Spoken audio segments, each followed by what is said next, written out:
Assalamualaikum warahmatullahi wabarakatuh. Perkenalkan, saya Taufik Hidayat. Saya Fatimah Fathia Sabila. Di sini kami akan mempresentasikan materi tentang Pengelolaan sarana dan prasarana pendidikan. untuk mempersingkat waktu, inilah presentasinya. Yang pertama, ada hakikat sarana dan prasarana. Menurut Muhammad Mustari 2015, sarana pendidikan mencakup peralatan dan perlengkapan yang secara langsung digunakan untuk menunjang proses pendidikan, seperti gedung, ruang kelas, meja kursi, serta alat-alat dan media pembelajaran. Dengan adanya sarana yang memadai, siswa dapat belajar dengan lebih baik dan lebih aktif. Prasarana pendidikan merupakan semua komponen yang secara tidak langsung menunjang jalannya proses belajar mengajar di sebuah lembaga pendidikan. Prasarana pendidikan melibatkan aspek non-fisik yang mendukung proses pembelajaran dimanapun berada. Ini melibatkan kebijakan kurikulum, sistem evaluasi, halaman sekolah, jalan menuju sekolah, kebun, dan prasarana lainnya. Sarana dan prasarana pendidikan saling berkaitan dan saling mendukung. Pengelolaan sarana dan prasarana adalah kunci untuk menciptakan lingkungan belajar yang efektif. Dengan pengelolaan yang baik, sarana dan prasarana dapat meningkatkan kualitas pendidikan dan mendukung pengembangan potensi siswa secara optimal. Yang kedua, ada jenis sarana dan prasarana. Jenis prasarana pendidikan di sekolah bisa diklasifikasikan menjadi dua macam, yaitu yang pertama, prasarana pendidikan yang secara langsung digunakan untuk proses belajar mengajar, seperti ruang teori, ruang perpustakaan, ruang praktik keterampilan, dan ruang laboratorium. Yang kedua, prasarana sekolah yang keberadaannya tidak digunakan untuk proses belajar mengajar, tetapi secara langsung sangat menunjang terjadinya proses belajar mengajar. Sebagai contohnya adalah ruang kantor, kantin, tanah, jalan menuju sekolah, kamar kecil, ruang usaha kesehatan sekolah, ruang guru, ruang kepala sekolah, dan tempat parkir kendaraan. Selanjutnya ada 3 macam jenis sarana pendidikan yang harus digunakan dalam proses belajar mengajar, yaitu yang pertama itu ada alat pelajaran. Alat pelajaran yaitu semua benda yang dapat dipergunakan secara langsung oleh guru maupun murid dalam proses belajar mengajar. Misalnya buku tulis, gambar-gambar, alat-alat tulis menulis lain seperti kapur, penghapus, dan papan tulis maupun alat-alat praktik. Semuanya termasuk ke dalam lingkup alat pelajaran. Yang kedua ada alat peraga, yaitu semua alat pembantu pendidikan dan pengajar. Dapat berupa benda ataupun perbuatan dari tingkatannya paling konkretnya sampai yang paling abstrak, yang dapat mempermudah pemberian pengertian atau penyampaian konsep kepada murid. Yang ketiga, media pendidikan. Media pendidikan yaitu sarana pendidikan yang digunakan sebagai perantara di dalam proses belajar mengajar untuk lebih mempertinggi efektivitas dan efisiensi, tetapi dapat pula sebagai pengganti peranan guru. Media pendidikan didasari atas indera yang digunakan untuk menangkap isi dari materi yang disampaikan dengan media tersebut. Yang ketiga, ada pengertian pengelolaan sarana dan prasarana. Dalam Kamus Besar Bahasa Indonesia, pengelolaan adalah proses, cara, perbuatan mengelola, proses melakukan kegiatan tertentu dengan mengarahkan tenaga orang lain, proses yang membantu merumuskan kebijaksanaan dan tujuan organisasi. Menurut Suharsimi dalam jurnal Prasetyawan, sarana pendidikan adalah segala macam peralatan yang digunakan guru untuk memudahkan penyampaian materi pelajaran. Sedangkan menurut Daryanto dalam Prasetyawan, prasarana pendidikan adalah segala macam peralatan, kelengkapan, dan benda-benda yang digunakan guru dan murid untuk memudahkan penyelenggaraan pendidikan.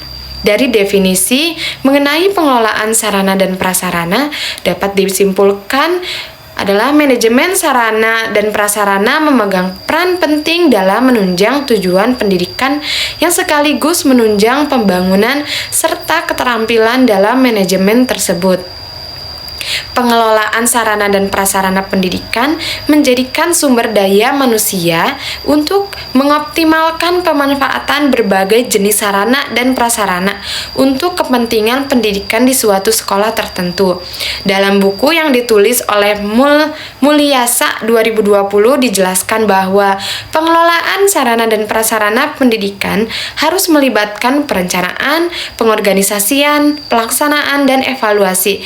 Mulyasa menekankan bahwa setiap lembaga pendidikan perlu memiliki rencana strategis yang jelas untuk pengelolaan fasilitas, termasuk pemeliharaan dan pengembangan sarana yang ada. Yang selanjutnya ada tujuan pengelolaan sarana dan prasarana.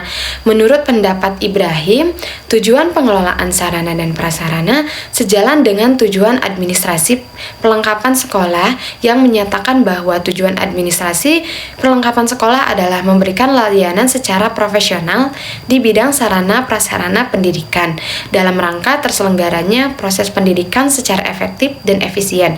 Profesional dalam hal ini berarti administrasi perlengkapan sekolah diharapkan dapat memberikan layanan yang berkomitmen, tanggung jawab, sistematik, dan tepat guna untuk masyarakat sekolah. Secara rinci, tujuannya ada 4. Yang pertama itu ada agar mengusahakan pengadaan sarana dan prasarana pendidikan dengan sistem perencanaan dan pengadaan yang terstruktur dan seksama. Yang kedua, ada mengusahakan penggunaan sarana dan prasarana atau kelengkapan sekolah atau madrasah secara tepat dan efisien.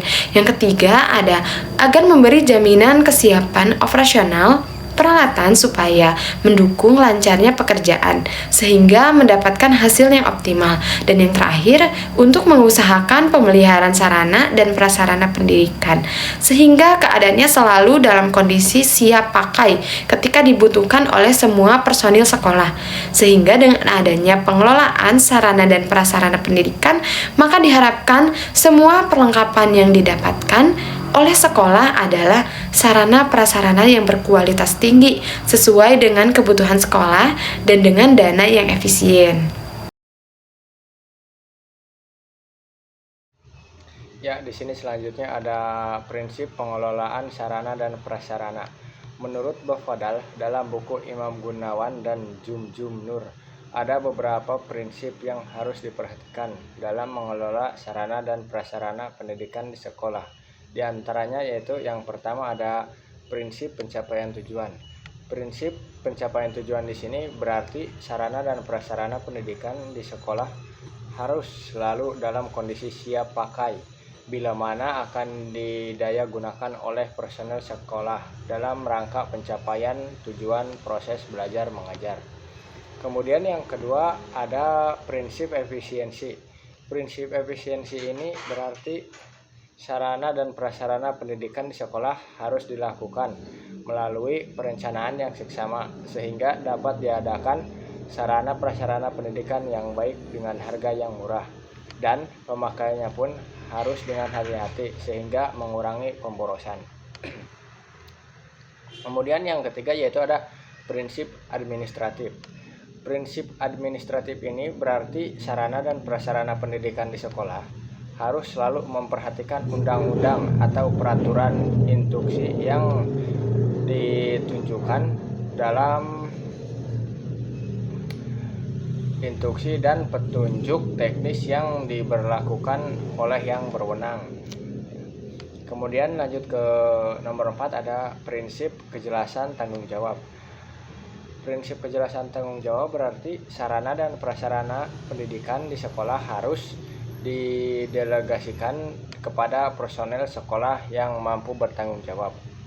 Kemudian yang kelima ada prinsip kekohesifan.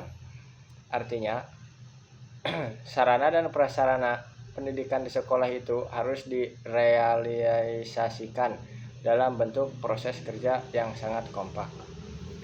Pada dasarnya, semua pendapat yang dikemukakan oleh para ahli bahwa prinsip pengelolaan sarana dan prasarana harus dilakukan dengan efektif dan efisien. Proses perencanaan sarana dan prasarana pendidikan yaitu meliputi beberapa hal, seperti yang pertama ada perencanaan. Perencanaan adalah proses atau kegiatan yang menggambarkan di mana hal-hal yang akan dikerjakan di kemudian. Dengan kata lain adalah planning, memikirkan sekarang atau tindakan yang akan datang. Jadi kita harus merencanakan sesuatu dalam proses sarana dan prasarana pendidikan. Kemudian yang kedua ada pengadaan. Pengadaan merupakan segala kegiatan yang dilakukan dengan cara menyediakan semua kebutuhan barang ataupun jasa untuk menunjang suatu proses pendidikan agar berjalan efisien dan efektif. Kemudian yang ketiga ada pemeliharaan. Pemeliharaan sarana dan prasarana adalah usaha kegiatan yang dilakukan untuk mempertahankan dan meningkatkan daya guna dan hasil dari semua barang tersebut.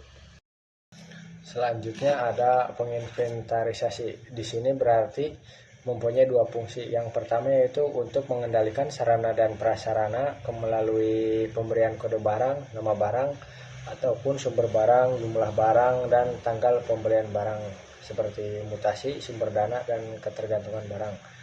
Menurut Kompri, dengan pembuatan kode melalui pencatatan yang rinci akan memberikan kemudahan bagi bertanggung jawab sarana dan prasarana barang tersebut.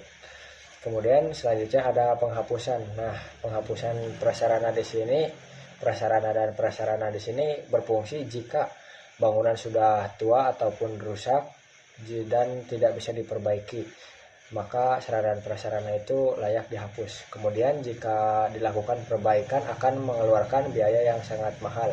Jadi lebih baik membeli yang baru lagi saja. Sarana dan prasarana juga ada yang keenam ada penataan. Jadi sarana dan prasarana merupakan sumber utama yang melakukan penataan supaya jadi lebih fungsional di tempatnya di mana gitu, jadi lebih efektif untuk digunakan, memudahkan untuk siswa mengaksesnya. Kemudian selanjutnya yaitu ada penggunaan atau pemakaian sarana dan prasarana di sekolah merupakan tanggung jawab kepala sekolah pada setiap jenjang pendidikan.